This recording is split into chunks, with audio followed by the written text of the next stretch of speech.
صبح پاییزی است. هوا جانی تازه می‌گیرد. نه سردی گزنده زمستان و نه گرمای طاقت فرسای تابستان. سکوت صبحگاهی بهانه‌ای است برای دور شدن از شلوغی‌ها و هیاهوی زندگی.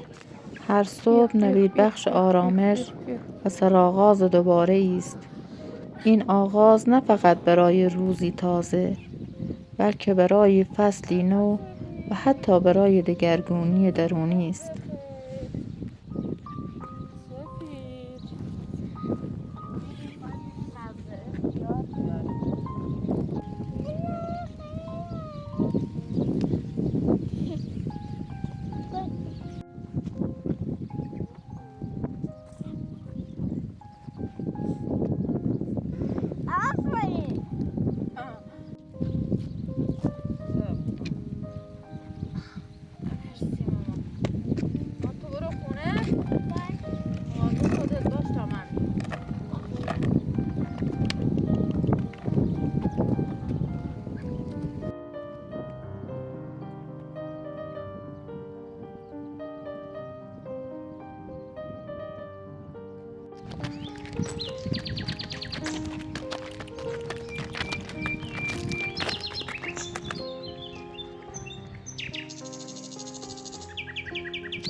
همینجا باش تا من برم یه خورده خیال بچینم و بیارم.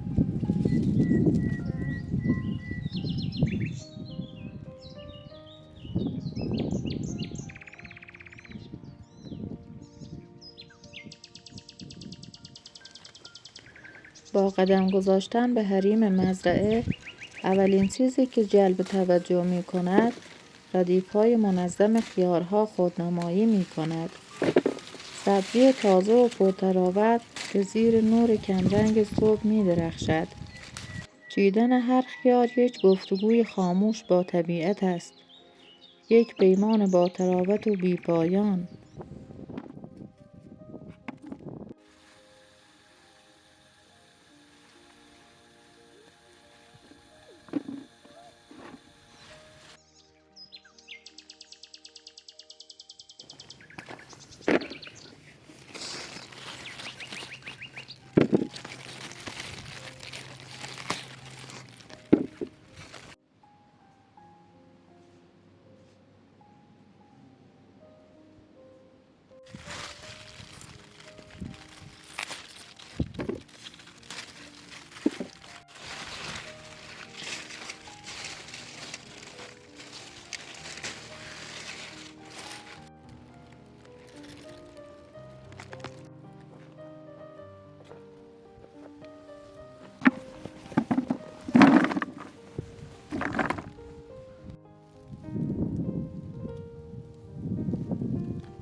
سلام بابا. سلام بابا. خسته نباشی. سلامت باشی. کار میکنی؟ تو با دارم تمیز میکنم. بابا من میرم تو باغ خیارشورا رو درست کنم. بفرما بابا برو. اجازه. خداحافظ.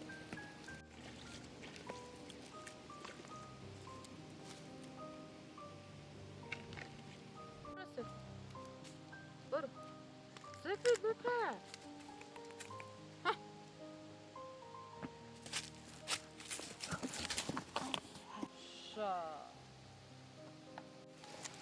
Yusuf. Maşallah.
و اینجا از دل روستایم می‌خواهم از شما که این لحظات را با من تماشا می‌کنید صمیمانه سپاسگزار باشم.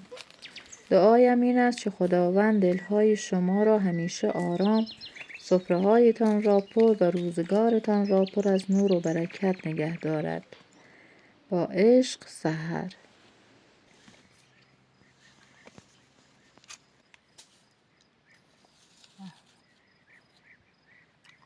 شیرین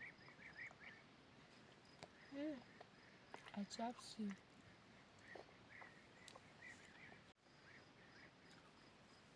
بابا من رو جلی رو برده چرا دیگه نیومد؟ فکر کنم نمیام دیگه زود.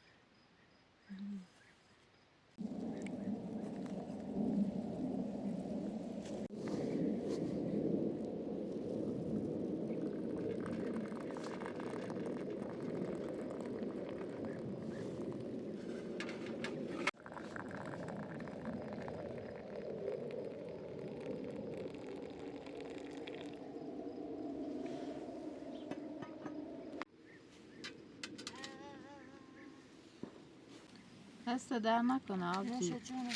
مرسی.